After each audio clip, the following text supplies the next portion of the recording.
Meditation puts you in the wish fulfilled. This is all about speeding up your results through this practice.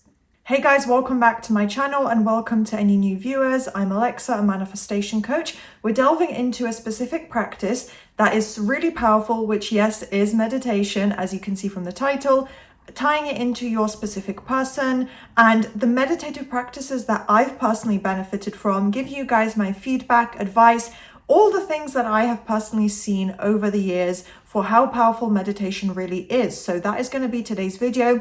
What you actually need to know, that number one trick that really clicks with a meditation. So delving into that in a couple of different sections in today's video. So make sure you stay tuned to hear all of my advice. And if you want to make sure you don't miss out on any of my upcoming videos and content, I talk about relationships, specific person manifestations a lot. So you want to be part of that. Everything else will be on screen as well. So do subscribe to my channel or become a member. Everything else is linked in the description box as well for my coaching. And now let's start the video. It activates the conscious mind, your conscious mind, to focus on your desired outcome. So it's not just a concept, an idea, a desire. It's literally activating your subconscious mind, your visualizations, the imagery you hold in your mind of your desired outcome, of imagining, well, this is what I want to manifest and this is what it's like, this is what it looks like. Adding in imagery and visuals, which I'll delve a little bit more into in a moment for this video, but adding that in, doing this meditative practice of actually embodying it in the moment is what is most powerful. This puts you in the end state of your manifestation. So it's putting you in that end result, literally imagining and visualizing as if it's real right now. And instead of just, again, thinking of it as a concept, something external to you, something really far off, your meditation and using a meditation to focus on and embody your manifestation, your relationship with your specific person, it's putting you in the end result, which is where you want to be mentally. And as Dr. Joe Dispenza himself talks about a lot, you are mentally rehearsing it. You're mentally rehearsing that life that you are creating and manifesting for yourself. And you're internally already living it. You're internally living it. Even if it's just for the 5-minute meditation, you are embodying it. And that is the key element. So with meditations and this specific practice, as always, what is most important is the repetition, because that's what builds it up into being more natural. That's what normalizes it to your mind. It becomes a natural habit and almost automated thought and automated imagery that comes up with your manifestation. If you have used visualizing or meditations, guided visualizing, which I have a couple of videos tying into this on my channel because I know how powerful it is, then you are literally normalizing it to your mind, to your body. And a kind of like a Neville Goddard concept as well that ties into this is feeling it real. This is where meditation is such a beneficial practice. You are feeling it real internally. So you're emotionally connecting to it, whether it's just a little bit of excitement that wells up in your chest, maybe your heart beats a little bit faster, maybe you feel hopeful and grateful. These kind of emotions can definitely well up naturally. It's not about forcing an emotion or forcing yourself to pretend to be happy. Just let that, the meditation and the guided videos obviously are a lot more beneficial because they just tell you, this is what you're seeing, this is what you're experiencing. You can connect to it. So feeling it real is also a key element of a meditation. And that's also because your mind doesn't know the difference between what's real, what's imagined. Same with your body. I like to use this example where, if you're watching a horror movie, your heart does beat faster. You're literally looking at a screen. Cognitively, consciously, you are watching actors play out a script on screen. Even if it's acting out true crime, this is something I am just looking at on screen, but you can't help but get a little scared, a little bit freaked out. It's the same with meditations, with visualizing your desired outcome. For a positive thing like manifesting your SP, your body, your mind doesn't know that it's not real. It's not going to sit there completely blank and neutral like a robot. If you really let yourself get into it, really try and embody and envision the details and listen to what's being said and say, oh, I do feel calm. I do feel open and ready. I don't have those worries in my mind right now. When you really connect to it and try and get into that and build up this habit, you are feeling it real. You're normalizing it to your mind and body. And your mind subconsciously is almost just going to take it on as a memory. It's going to assume this is real because, again, If you visualize something and you apply repetition, it's not going to know that this is just a visual that you're thinking and that it's a manifestation practice for something that you're trying to bring into your physical reality. It's going to say, oh, my mind keeps thinking this must be real, this is something in my life. And that's how the ball really gets rolling with manifestation. One more amazing thing is that it really teaches you to regulate your nervous system. And it's not so much this conscious thing where like it's teaching you how to do something. It teaches your body and your nervous system to be regulated. So the more you do it, the more you learn and understand how to stay calm, that in that moment, this is safe, this is normal, this is okay, this is a happy, positive thing. I'm not blocked. I can engage with this relationship. I can mentally experience and embody it, and it's safe and it's okay. And your body won't kind of push back against that imagery or feel as like maybe awkward or disconnected from it as much.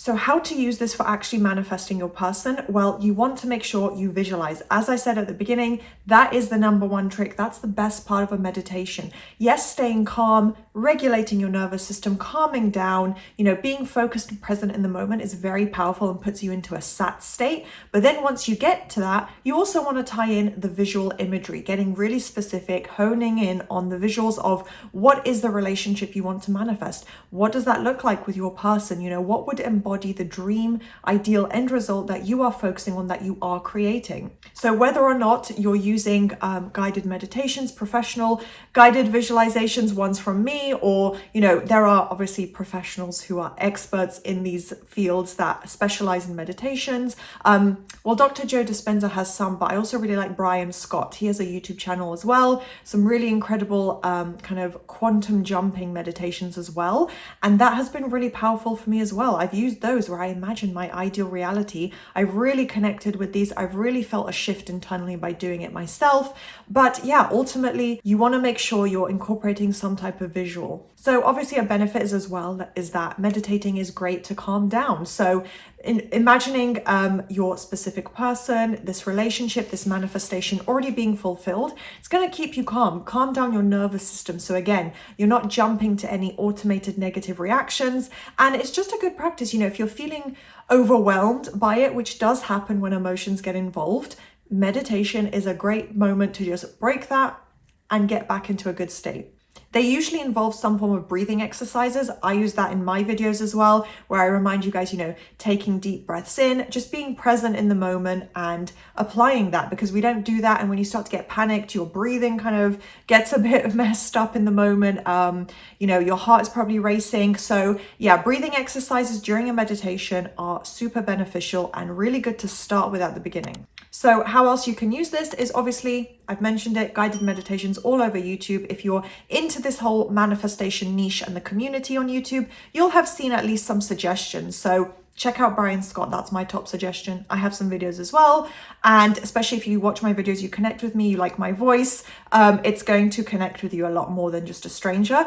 But you can record your own. That's another really powerful method. And for a specific person, I might potentially recommend getting really specific and recording your own, your own ideal outcome.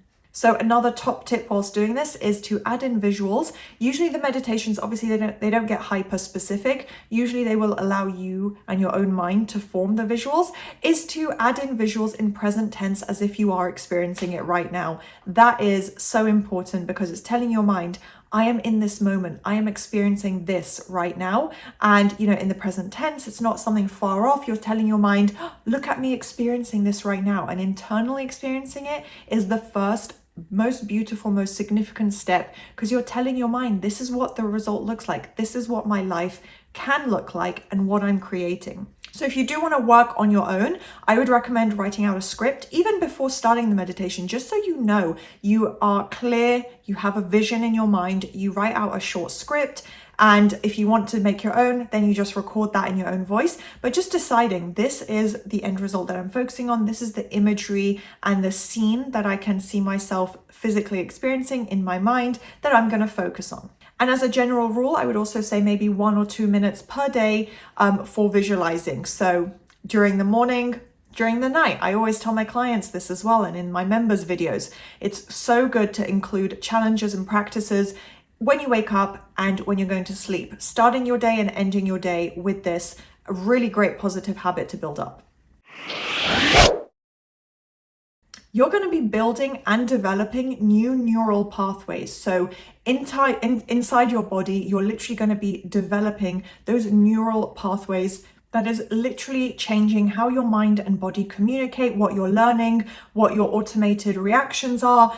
And I mean, it delves into such a more significant topic, but ultimately those neural pathways are going to teach you, this is where my focus goes. This is tying into my memory, cognitive abilities and skills and all of that. So it really is super powerful because it's forming and building those based on where your focus goes. Those are the habits that you're building up. And as you know, your mind and body are interconnected. I think Dr. Joe Dispenza coined the, mind and heart coherence. Or brain and heart coherence, where literally what you feel, what you're imagining, what you're internally experiencing in that moment, as you visualize, as you meditate, as you get into that zone, your brain is connected to that. Your mind, what you visualize affects your emotions. What your emotions are in that moment affect what you think. So it's going to be a lot easier. You're going to really feel it as if it's real. When you imagine this experience and internally it's so vivid and you just feel it so positively, it becomes even more powerful and it just feels even more motivating. You'll probably find that you start to dream about it as well. Maybe if it's very powerful and it really immediately sticks in your subconscious mind, you'll find that you have similar dreams. It could be in the form of birds before land during your day, just seeing things that are reflecting where your focus has gone, but you will find that your dreams are probably a lot more positive. And of course, the important step is that it becomes a positive habit. As it's being ingrained into your subconscious mind, you're building up these positive habits, you're teaching your mind, this is what's going to be stored as a memory, as repetition, as this kind of automated reaction and automated habit of imagining this, having this as my end goal and literally seeing it as real.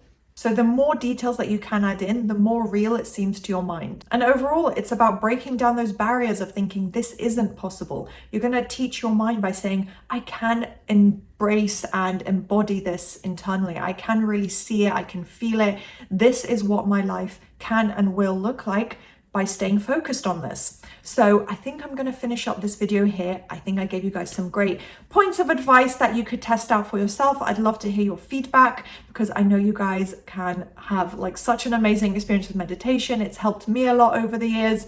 And if you did enjoy this video, please do thumbs up, subscribe, turn on that notification bell, and I'll see you next time.